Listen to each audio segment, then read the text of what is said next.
And we are back here on Metalholic Radio. You just heard Solid Ground from Tom Keifer. You know him from Cinderella, his debut solo album, The Way Life Goes. And tonight, Mother's Day, he was kind enough to take some time out to talk with us. How are you doing, brother? Good, man. How you doing? I'm doing absolutely wonderful. We'll try and keep it as short and sweet as possible so you can get back to enjoying the day with your lovely wife, Savannah. Happy Mother's Day to her. Thank you for taking the time out. Cool, yeah, no problem, my friend. Before we talk about The Way Life Goes, which is the crux of what we're here for, can you take us all the way back and tell us when you had sort of that epiphany moment when you knew music would be your journey?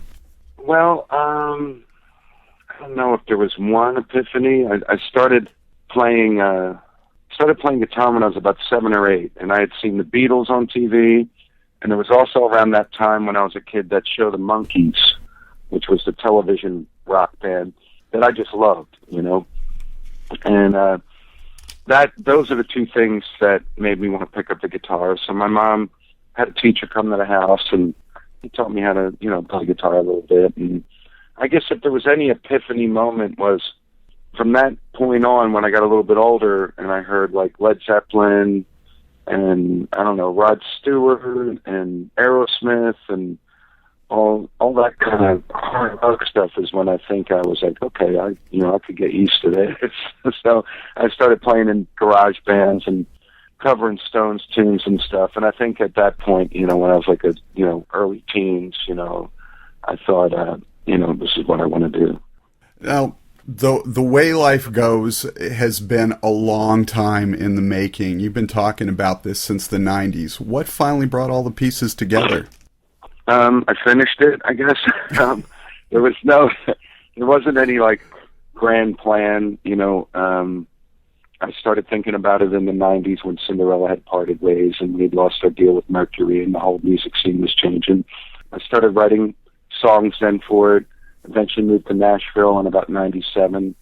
And for some reason, the actual recording or production of the record just kept getting put on the back burner.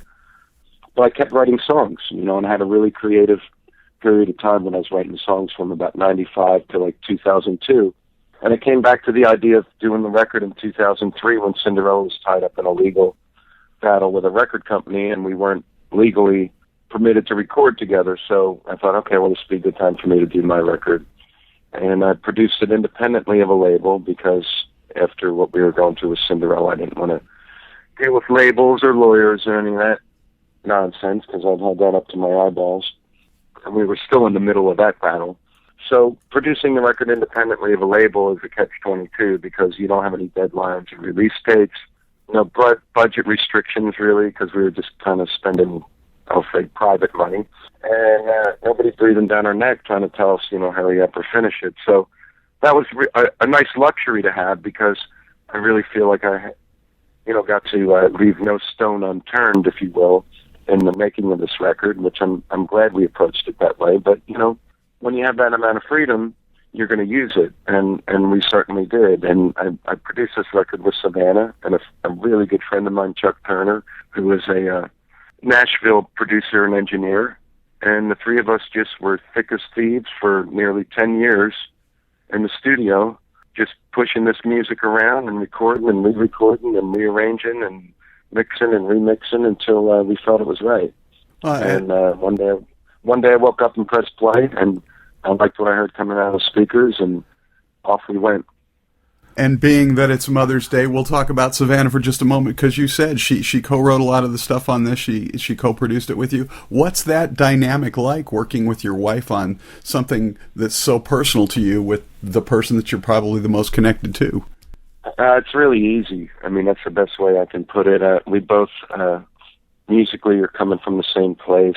We like the same kinds of music, and we both approach songwriting the same way. And that is, the emphasis is on the lyric in the beginning, and that's usually the inspiration for both of us. And neither one of us ever really try to force a song. You know, it's either happening or it's not. And I've always gotten good results approaching writing that way. You know, if you start writing a song and you only end up with a couple of lines and the melody, and the rest isn't coming to you, You just put it down and walk away until the rest comes to you, because anytime I've ever forced something, it always ends up sounding that way. So Savannah's very comfortable working that way, and that's how she likes to work too. So that makes it very easy to work together. And, some songs just fall out in 30 minutes, and some of these songs took, we wrote over a period of a year and a half or 2 years. So it's just whatever it takes to get to end up with a great song. Well, and you said you've had bits and pieces of some of the songs sitting around for years. Are some of those the ones that made it, or did you sort of shuffle those aside for newer stuff?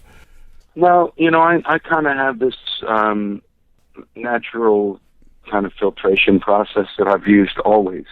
I don't ever, when I get a song idea, because writing for me can happen really anywhere, the inspiration. Songs rarely come about for me when I sit down with an instrument and say, I'm going to write a song.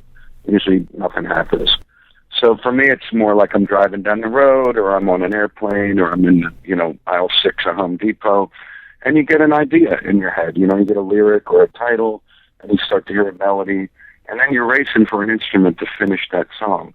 I've never used any kind of a recorder or voice memo for ideas like that, because I'd rather they just kind of float around in my head, and if they stick with me, then I feel like I have something. And if I forget it, then I feel maybe it wasn't that memorable. So that's the process that I've always used with songwriting, and I'm sure I've forgotten many ideas over the years, and it doesn't matter to me, because I figure if I forget it, then it's not that memorable. So, a lot of times there'll be pieces of a song that'll be rattling around in my head for years, and eventually I'll sit down and I'll finish it. And I'm sure that a lot of the songs on this record were, that was the case, because that's how I've always worked. So if it sticks in my head, eventually it gets finished. If it doesn't, then it's gone. And do you see the way life goes as sort of a chronicle of where you've been, or do you see it as sort of where you see yourself moving toward? Probably a little bit of both. My inspiration for lyrics and for songs has always been life, life experience, life observation. And life does tend to repeat itself, so even if it's something I've already been through, that could come around again. So I think that, this record, the title really sums it up, because I always draw from experience or observation or life when I write. So it's an incredible album, very bluesy, very personal album. You can hear that listening to the songs, more so obviously than the Cinderella stuff. If you can, for us, because we don't have time to go through all of it, but can you give us the backstory on like one or two songs, perhaps the one that came together the quickest for you, and then maybe sort of the monkey puzzle one that took the longest to put together for whatever reason? Yeah. I actually have two. I have the two right there that you're talking about. Probably the quickest, and probably the first song that was written, was Solid Ground, which opens the record. And Savannah and I wrote that one, and that's an example of a song that came together very quickly. We were sitting around in the living room one night, a couple of guitars, boom, boom, boom came out. All of a sudden we get this great rock song. And lyrically, it's about the nature of how life is ever changing. It's kind of the old saying, life's a journey and not a destination. So that one came together very easily. Now, the one that was the, how did you put it, the monkey puzzle, was A Different Light, which is actually the second song on the record. So there we have the contrast right there, right in front. That was one that I was out in the studio one night, and Savannah came out, and she says, I've got this title. And I said, what is it? She says, A Different Light. And I said, I like that title. Neither one of us really knew what it meant, but we liked the title. And I remember strumming around some chords that night and coming up with some semblance of the chorus that exists in the song now. And that's about as far as we got that night. And I don't think we really knew what the song was about. And there's an example of, I didn't record it, didn't document anything that we did that night, but we didn't finish it. But it kept rattling around in my brain for, probably a year. I couldn't get it out of my head. And eventually I sat down and I started working on some verses for it. Started getting an idea of really what the song was about. And I took the verse ideas that I had to Savannah, and we worked on them together. And she improved them because she's a really great writer. And we ended up with some semblance of a song at that point. And we really liked lyrically what it was about and melodically and the feel of the song. but something was still missing. It seemed very linear and flat, and it just didn't feel right yet. So we went out to dinner, actually went out to celebrate my birthday, and we ended up in a nightclub in Nashville. It was kind of a throwback to the 80s, and I think it was called the Voodoo Lounge. And they were playing a bunch of old electronic dance, new wave music from the 80s, like Thomas Dolby and all that kind of crazy, wacky, creative stuff from the 80s. And the thing we noticed while we were listening to all that music, because it was very inventive stuff that was going on in the 80s, was that all those songs had very hard, cold key changes. Not to be too musically technical here, but they would jump from key to key with no strat up. And we left that night from that club, thinking, wow, that's such a powerful thing to do. And I've always used key changes in writing, but these were kind of wild key changes that we were experiencing that night in that music. And we went home and we thought, maybe Different Light needs a key change, because the verse and chorus was all in one key. So we experimented with a bunch of different key changes from this key to that key, and we finally ended up with the key changes that are on the record. And it's a pretty drastic key change, going from the verse that's in the key of E to the chorus that's in B flat in Different Light. And that's what brought the song to life. So from the time she brought that title in to when we finished it was probably 2 years. But all the pieces fell together slowly, and eventually it was a song. So, even the story of telling that is long. And it tells you what we went through to write that song. So, but, like I said, that's the cool thing about writing. If you don't force it and you just wait for the ideas to come to you, and you usually end up with a better result. So that's what I always try to do. If the idea in the song is worth it, it's worth the wait to me, Well, clearly, listening to the album, they were all worth the wait. Back in February, you actually got the opportunity to go out and do your first ever solo tour. Having, backstopped Cinderella for so many years, to be out there on your own, where it's just your stuff. What was that like for you? Well, a little scary at first, I've played with the same band for nearly 30 years. Going out on your own feels like, you're on a little block of ice floating out to sea, I guess. But, I've got an incredible band out here, and they're not only great musicians, but they're really great guys, and we get along really well. And Savannah's out here, and she's part of the show. She comes out and sings some songs with me. And the show's a really nice mix of new songs, and we're doing a lot of the old Cinderella songs, so that's familiar for me, and that's really ingrained in me, so that's easy to do.